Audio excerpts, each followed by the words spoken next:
we were told in one of the elections to go and report in favor of a particular political candidate or a particular political party.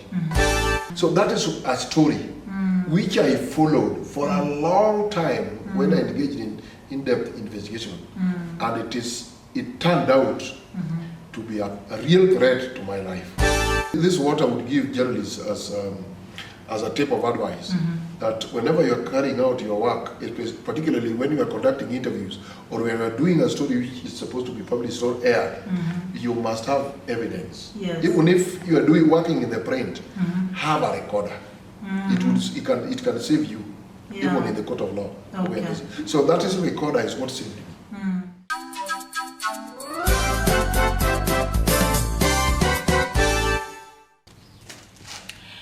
Hello and welcome to AROKA Media. My name is Millicent AROKA and this is the program Journalists. Now this show is the show where we get to talk to journalists. They get to tell us about their jobs, the challenges that they have, the great things that they have conquered.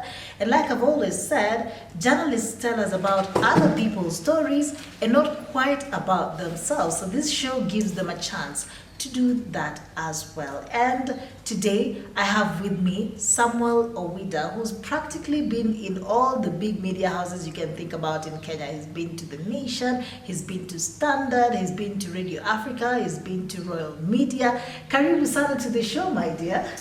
Thank you very much, Millicent. Thank you for finding time for us. Yes. It's such an honor to have you here. Yeah, I also appreciate the fact that you recognize that I would come and also give my contribution and share with your audience what is behind the scenes. Yes. Yes. Okay, so now before we get into your job, just tell us a little about Samuel Owida. As a journalist, where did you train? Samuel Owida is a journalist who has practiced for about 16 years, something like that, because even as I speak to you today, I'm still a journalist. I do consultancy in communication. I also consult on areas of political communication where I advise those who are running for political offices and help work for them, the strategies here and there. So basically, I'm still a journalist. So since I started practicing in 2006, I've been practicing to date. But sometimes later on, particularly early 2013 was my last time to be in active media work, where I would be assigned various roles here and there. Samuel Owida is a product of Maseno University, where I've done my master's, which I'm soon finishing. I'm now on my research at Maseno University after I've done my coursework. I've been in the media practice since 2006, actually from June. And I can say that I also have a background in politics as well, because before I joined the media, I was in active politics, actually active party politics. Yes. But that one was already when I was already training for media. Then immediately I got the opportunity to start practicing, I abandoned party politics. So I have a background. So my strength in media also is also in political line, as well as in investigative journalism. So when I started practicing, I actually started with the Media Max. By that time it was called People Daily, but currently it is called Media Max. It has metamorphosed to the Media Max. The one that has K24. From the K24, yes. Kameme, and the People Daily. Yes. So the People Daily is where I started working when I got an opportunity there.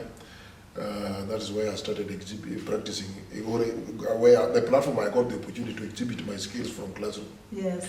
So I've worked there for about 6 months, and then coming the year early 2007, actually January, I joined Royal Media formally after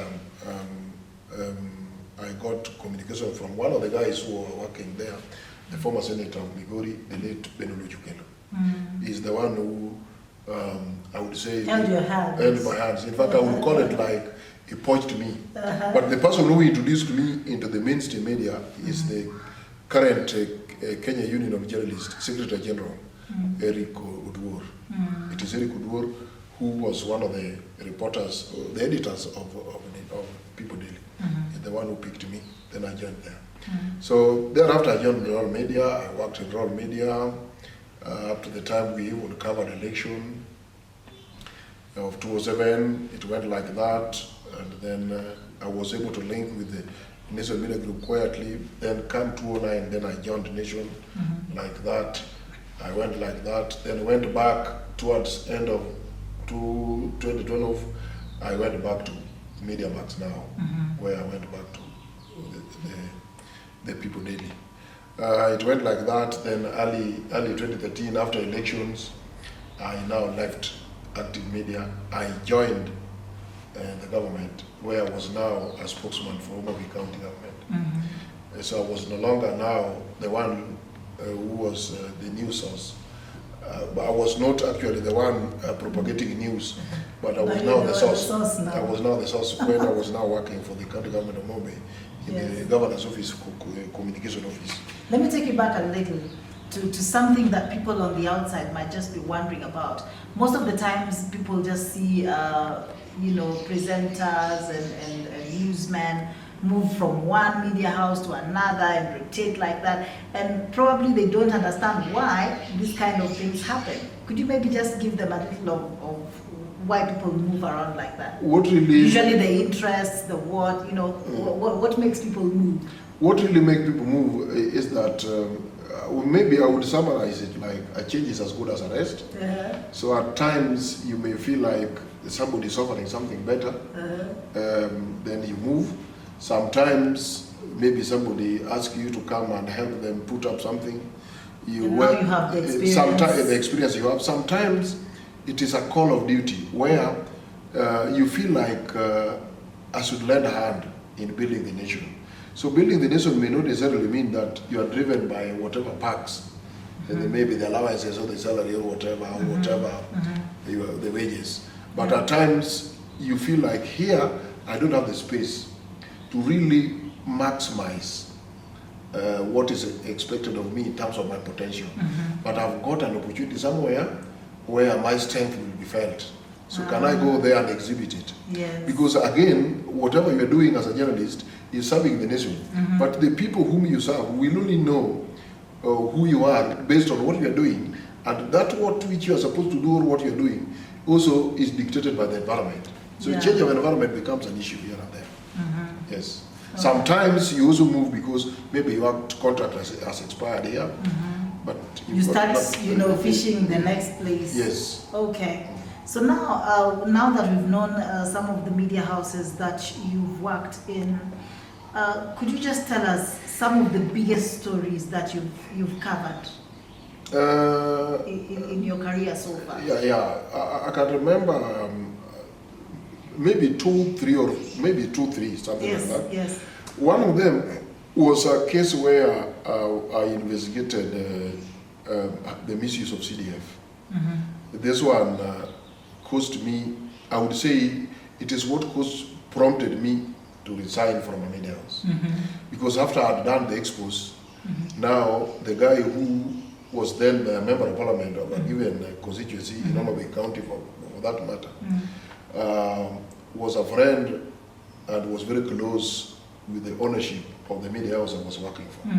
So he went there literally crying, according to the reliable sources I was able to do, that the kind of story I did was all meant to ensure that the people of the constituents sent him home packing. Yes. So it was like I became now his number one enemy.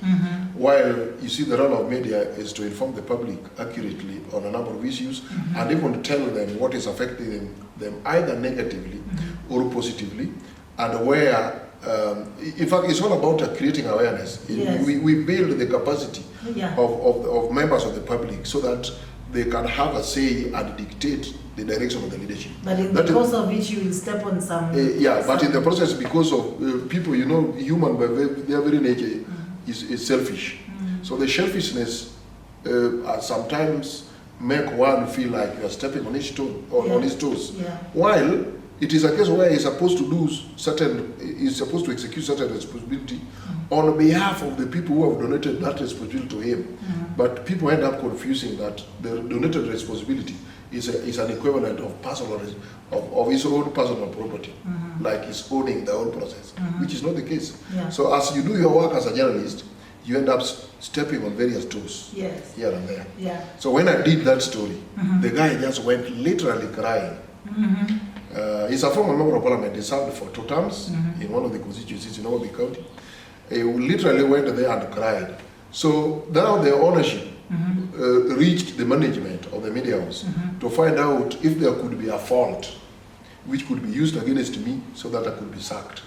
This could not work because when they checked, there was nothing. I was clean. And in any case, the story I did was evidence-based. Yes. Based on the interrogations, Yeah.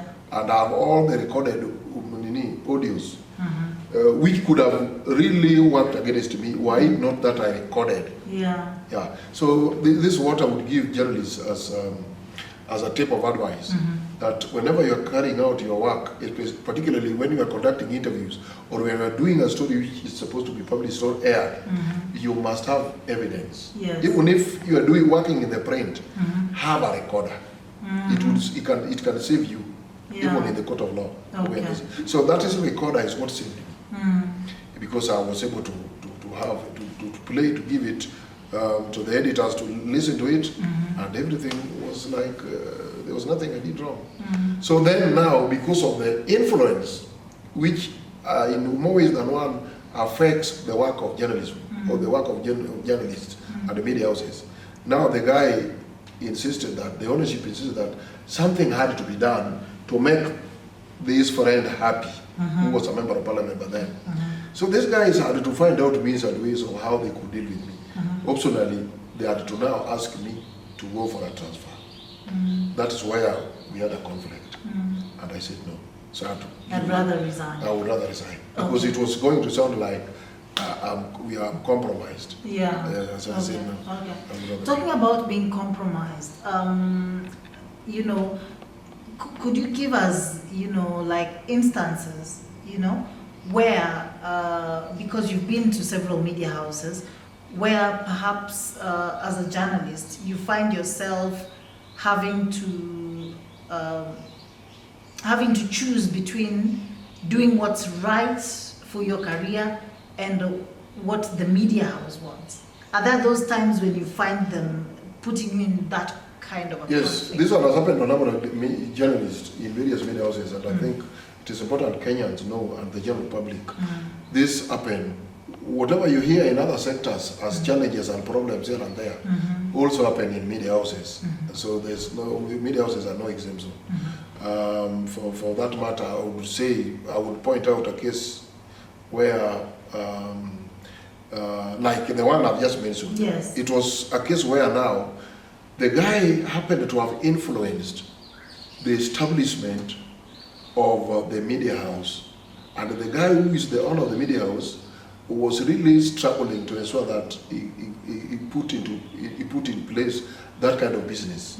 But now, as the bureaucracy within the government could not favor him, so this guy happened to have come to his aid, and now that this guy was put on the check by the media, and the very media house he helped establish, then that's why you now see the aspect of compromise. So for that matter, things could work as what would be expected of the journalists as professionals. So sometimes professionalism is compromised by ownership influence, or by political influence, or even by advertisers as well. So for that matter, I would point that case as one area where there was compromise. On the other hand, I can talk of, like in a current situation where we have an election like the one we have in this year, 2022, you realize that there is a lot of competition, a lot of competition here and there. The politicians are competing for attention, Yes. actually for publicity, and publicity helps them work out their visibility, and from there their hope is to really outdo their competitors. So during a time like this, there's a lot of pressure in media houses.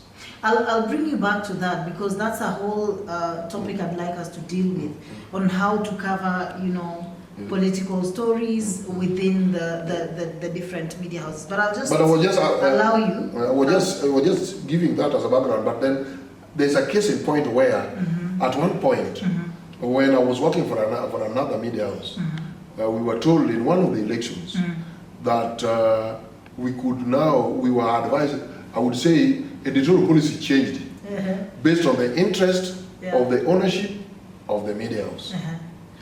Actually, a meeting was convened in which all reporters, I among them, convened actually in Nairobi, where we had a meeting. Several people came from across, I can remember, and in our deliberations, agenda was set where we are asked to go and report in favor of a particular political candidate or a particular political party or a political outfit. But you see, these are reporters and journalists coming from different backgrounds across the country. So one of the guys from Narok raised his fingers and said, no, to him it was not going to work because the dominant political party in the area by that time, or the political wave, the dominant political wave in Narok at that time, was actually in sharp contrast with what was being proposed as the new editorial policy that was going to ensure that he writes stories in favor of a given political party that we have already been told, which was not a favorite political party or a favorite presidential candidate in Narok at that time. Yes. So you realize, when you raise that, then I saw like everybody got shrunk, like everybody was fearing. It was like it was being warned in direct that you are more or less going to lose your job. Yeah. Because Kumbe, the owner of some of the guys we were with had a chance to know who the media owner was like in terms of character. So they believed he could just suck you there. Yeah. So it is like they were expressing sympathy to the guy. Then one of the guys who is a journalist, he died around 2 years ago. Was sitting next to me. Oida, what do we do? If this is the scenario, then things are going to be very tough even for us, because just like in Narok, in our backyard, the similarity of the same. So how are we going to handle it? Now that they are talking of, we should also do a story in tune of this political party, in favor of this political party. Then I said, no, I think it's not going to work. I think we better just tell them the truth. But he said, but when you talk here, you can see, you can see this guy from such as a place, you know, the guy who matters in this media house. He actually is the one behind this agenda. Actually, he's the one who must have assured the ownership that once we are here, they can really ensure that things work as they will determine how we are going to work. In any case, there are guys in the editorial team. Then I said, no, but I have to be very clear, just like, we can't just let this thing go. I had to raise my hand. And when I raised my hand, I saw somebody, another reporter from CI, looking at me with a lot of sympathy. Because he knows me, and he was expecting that more or less whatever was going to release was going to be like a bomb blast. Yeah. I stood and said that just like our colleague from Narok, I from Mobile County, I would tell you without fear of contradiction that whatever you're proposing cannot work there. But I have an idea for you. Instead of us going to do a story in favor of the presidential candidate you are supporting, or in favor of the political party the presidential candidate is running with, then we suffer at individual level. And just not do politics. Even if the reputation of the media house we are working for is also going to suffer alongside us. But you see, these people will not touch the media house we are working for is not tangible, such that the people can even vent their anger on. Even if they switch off from the media house and listen to other outlets, the person they can easily target and even injure and even kill are people like us. So we are going to endanger ourselves. So the only thing with me I would advise, if at all you care, is that either you allow us to report according to what is on the ground, in favor, even if it may look like it is in favor of the candidate you people oppose as the management and the leadership of the media house, but or we don't report anything political from those areas where the opponent political party is perceived to be dominant. Yeah, so that would work well, so that would place it, because it is said that there is no story that is worth the life of a journalist. Yeah. That's what we did. Then we deliberated, and I would say, without really batting an eyelid, that the kind of treatment we got in that meeting was a clear indication that your media house had gone a particular direction. The kind of treatment we were given, I would put it, that's the word I would use. Yes. The treatment we were given, all of us. Yes. We were treated like a princess and prince, which is not typical of media houses or institutions of management. Okay. So basically that is what happened. But then immediately we went back. I experienced it. We could now do stories, like I could now do stories. And any story that was political, which was highlighting issues to do with a particular presidential candidate, or a particular presidential candidate, which was opposed to the editorial policy, the new editorial policy, was never aired. Those stories were not They aired. literally kill the stories. In fact, you said a story and the news presenter tells you, this one is not going to run. It's not really negative about it, but it's also under pressure that such stories cannot run. We are going to come back to talk about politics and how things are run at the media houses. But I want to give you a chance to give us your other, because I'd asked you to tell us some of the big stories you've done. So one of them was the CDF one. Which other one? The one I did was when a journalist was killed. He's called Francis Nyeruri. Nyeruri was writing for the Weekly Citizen, and Nyeruri is a resident of Nyamira County. So when he was killed, and his body was dumped in Kodera Forest, that is in Kasipul constituency, Homa Bay County. A friend of mine who currently works with the government in the communication, but by that time he was working for a standard newspaper. He was the one who was very close to Nyeruri, so I knew Nyeruri through him before I actually joined the media. So when I joined the media now, I was now practicing along them. So this guy is the one who called me one particular Thursday of January of 2009 that so and so has been missing for the last 1 week. But I'm in Nairobi, but I've been made to understand that the journalists in Kisii and Nyamira, they fear reporting this story. On that issue, yes. And the effort by the family to report the matter to police have been thwarted by the police themselves in Nyamira. So this report is nowhere in any police station, because once you report it, they do the radio, whatever, so that the notification is given to all police stations in the country. So this is what can you take the initiative, because this guy you knew, and do a story for the media house you work for. Then I said, yes, I can do it. I can do it. I don't want to say with the electronic media, the ones doing doing broadcast. Yes. By that time I was in the print.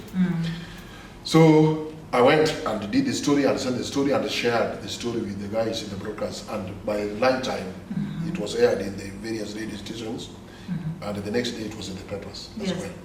But that very day in the evening around 3, one of the OCS, former OCS of UBs, telephoned me that a body had been discovered in Kodera Forest. So we went there and saw the body, but I was able to identify though his head was chopped off, lying separately. So when I now informed the family, because I had got the contact of the family earlier in the day, when I informed them that a body had been discovered, it is being taken to Kisii mortuary, may you go there and find out. So later in the evening around 6, they called back to confirm that they identified the body positive. So that is a story which I followed for a long time when I engaged in-depth investigation, and it turned out to be a real threat to my life.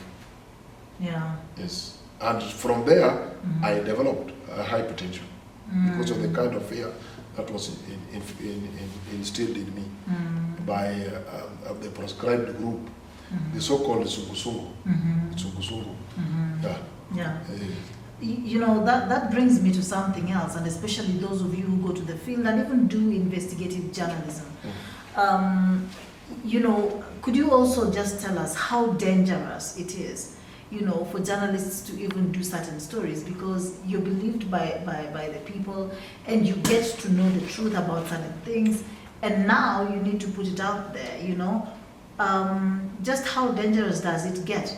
I'm telling you this because I've been in a situation where there was a particular area that we would have reporters being sent to, and we kept having, you know, a reporter would just come and say, no, I've resigned, you get somebody else.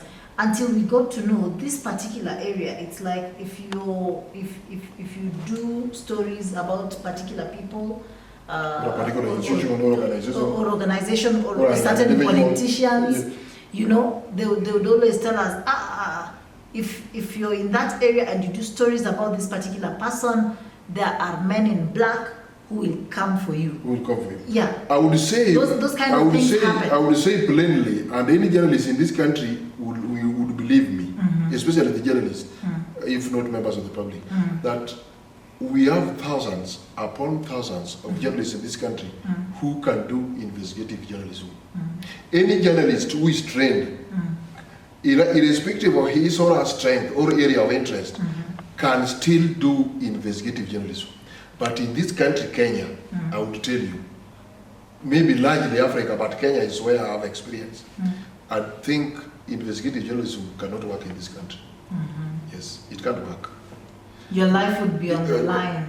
Look at even the wing, the administrative wing, where we have the administrative wing of the government, where we have agencies charged with the responsibility of investigation. Look at how investigation is done in this country. Look at how the DCI work. Look at how the EACC work. We are getting, what we are getting as a service, to me, in my evaluation, is just pale in comparison with what we should get. In fact, I doubt if this country has reached a level where an investigative agency can do even 20% of the actual workload of what is worth investigating in this country. You're saying they know how to investigate, but people are so scared for their lives. The structures and the systems and everything put in place cannot allow anybody to excel in investigation. So just like it can't work in media, what works in the police, what you see works in the police in terms of what you would consider not adequate is the reasons why even in media it can't work. So in countries where investigative journalism can work, even the police, the investigative agencies of the government also work fairly well.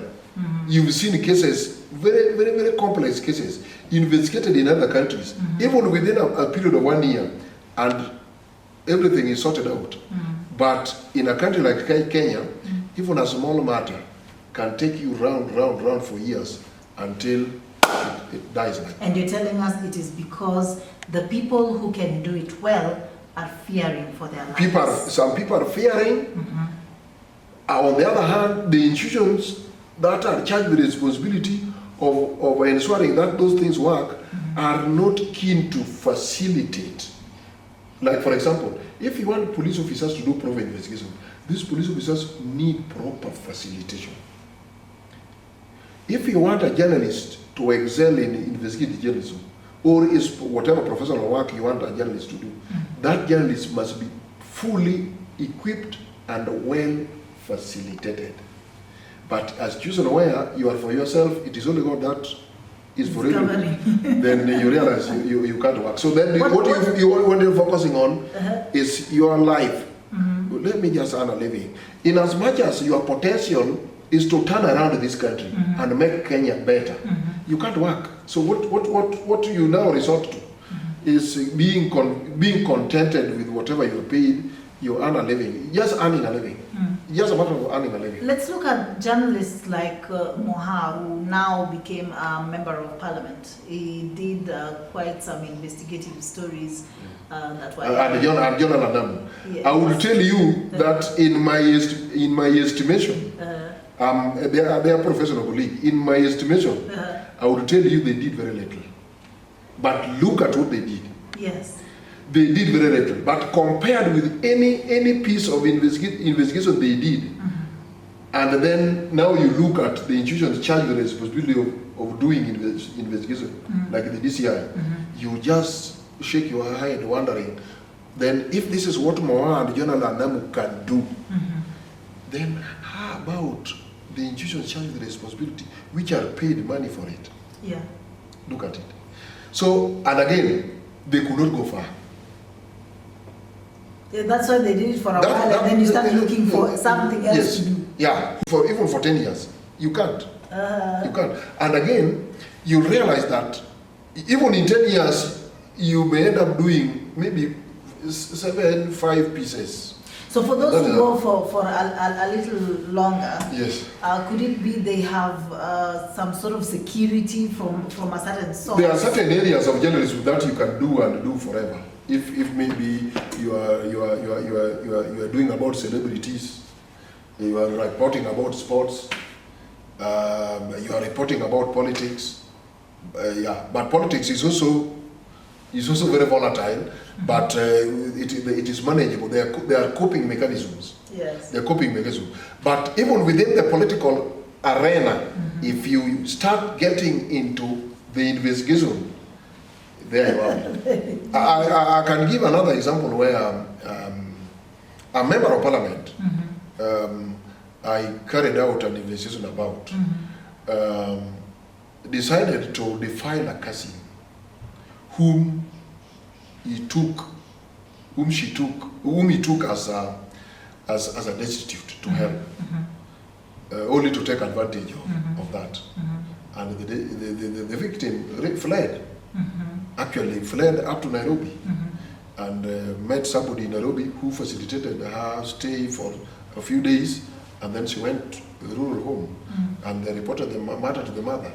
The mother went wild and wailing all over.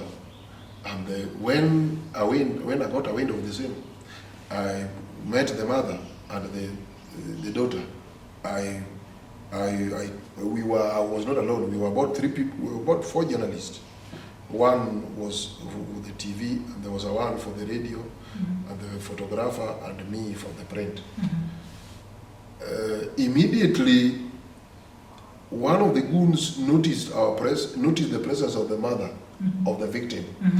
A phone call straight away, and goons pounced on us.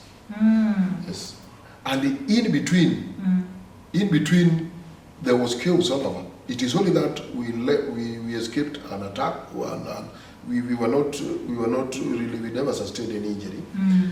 But that very member of parliament made a follow-up to a regional editor and compromised that regional editor, and then made a follow-up to the headquarters in Nairobi and compromised the line editor of the same.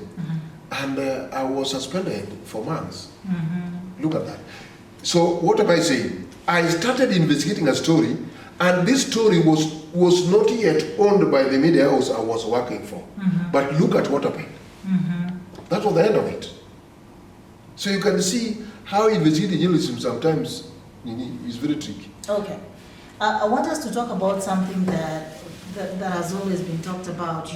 You mentioned, people running to talk to an editor somewhere and talk to, a line editor and all that. Let's talk about the brown envelopes and journalism. When you look at even the TV interviews right now, in the past we had, very tough presenters, who'd ask, questions that would really change the lives of people. Whenever you call a politician, even to put them to task,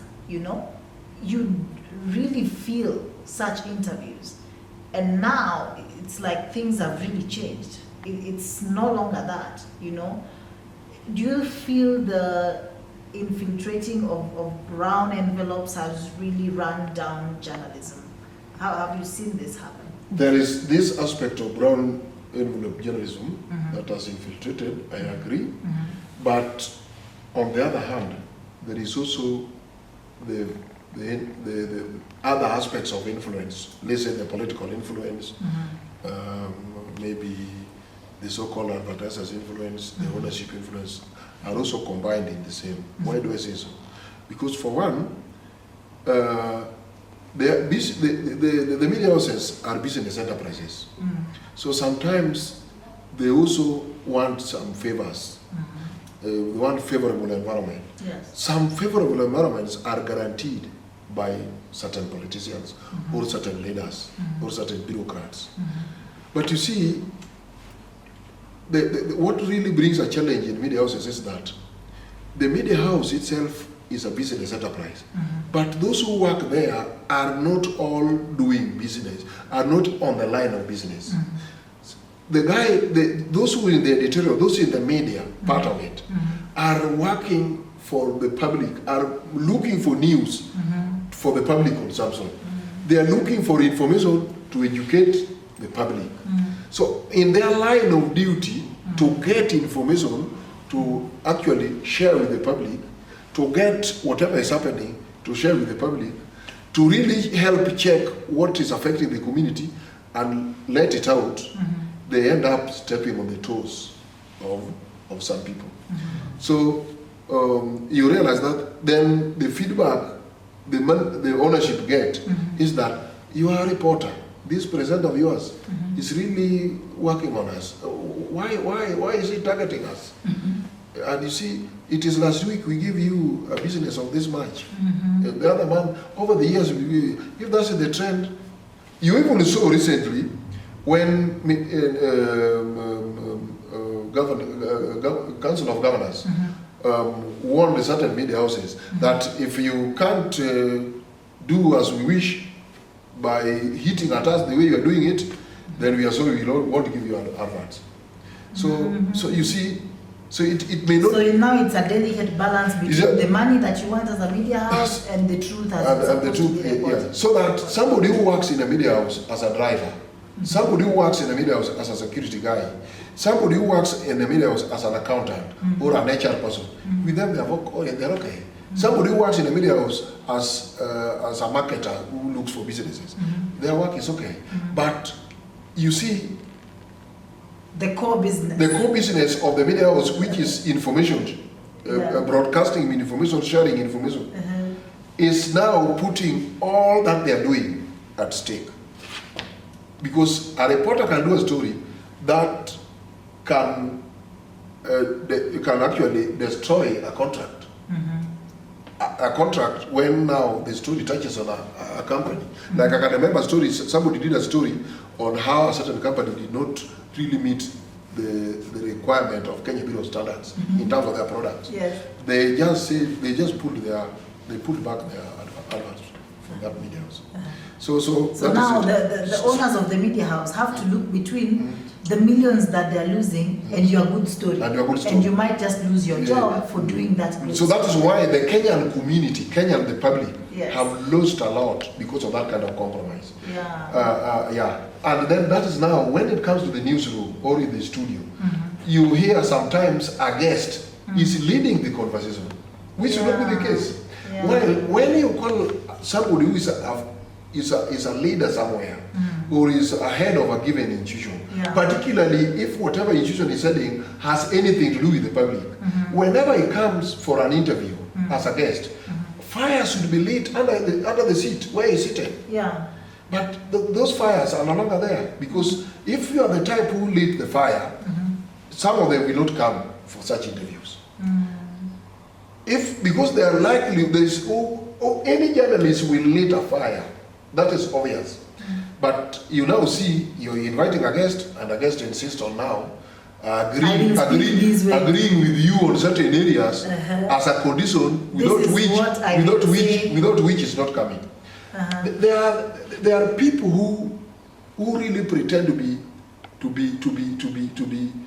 really people who fit the bill in terms of position they occupy, in terms of whatever they are aspiring for, in terms of responsibility they are given. Yes. But a media person or a journalist can just cut him into pieces and put him into a dustbin. It's very easy for a journalist by letting fire under the seat easily. But because of that, such people normally shy away from the media, or if they are coming, they have to insist on agreeing with you on even the chronology of questions.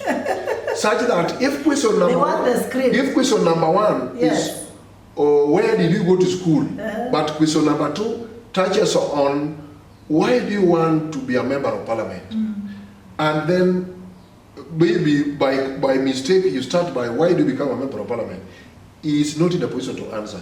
You just have a problem with him. He almost crammed the whole thing. Yes, you just differ from there. Yeah. That's why. So it is like the journalists currently just pamper them because you don't want to lose them. But those who lose largely are the Kenyan public, because letting the fire under the chair on which a leader is sitting is very important, because there are questions the general public may not have an opportunity to ask. So that's why whoever invites a guest in the studio to interview for any talk show must be ready to really put it to task. Such ones you can see. Like I used to like the one for Hussein Mohammed of Citizen TV. He would just handle you fairly well. Yeah. But there are questions that come in between. He would put you to task. Okay. We've seen instances where the producer of the show is the one who reached out to maybe a particular politician. They already talked and they've decided on what is going to go on air. And then the presenter is given the script, and of course they're following the script, but there are certain questions that would come out from, the conversation. Yes. And when he asks those questions, you find the guest now saying, no, I'm not going to answer that. That was not the way we had agreed. No, I talked to your producer and you're not taking me the direction that I'm supposed to be going in, So do you feel there are also presenters who are frustrated in the process, having had their producers already compromised, and then now they're not able to give an interview the way it's supposed to? Actually, it is both frustrating and embarrassing to our profession. Yeah. I don't think it is in order, for one, to have an agreement outside, and then when you go live in the studio, then you start working like this is what was pre-recorded and edited and then aired. A live interview cannot be like what was recorded, then edited and then aired. It can't work like that. Yeah. So the best one would do, can we agree on areas of what our questionnaire will capture? Yes. And then share with the guest. These are the questions we'll ask. There's nothing wrong with sharing with the guest questions you'll ask. But when you are live, because the engagement is conversational, yes, in terms of even, like currently, according to following the technology, people even send questions, yes, which you can read online, yeah, through their phones. Yeah. Maybe because all media houses have social media platforms, yes, and even the text message lines they have, they are even call-ins as well. Yes. So even certain questions can come from such engagements. Yes. Because the interview is conversational, you can't really be mechanical. Such that question one, like an exam which is set on a paper. Questions set on papers don't speak beyond beyond the line they have written on. Yes. If it is question one, can you state 5 of this? You have just to state 5 of that. You can't talk of 5 of this, you see, it can't be conversational. But as you are stating, if I ask you on air, we are told that you are one of the people who was a ringleader in leading a strike in University of Nairobi. and then from there you were expelled and you went to Dar es Salaam University. Why were you engaging in that kind of risk? You see, you will talk why, you'll talk like giving us the justification behind the initiative you took. But as you talk, explaining yourself, certain issues will arise, which will prompt me to ask more questions. More questions, yes. So when you see a guest saying that we had agreed with your producer, this was not the way you are going to question me. That is not journalism. In fact, the best way is not even to be specific with the questions in terms of what you are going to discuss with the guest. Just talk of the areas of concern you are going to raise issues. Yes. Or questions. That is it.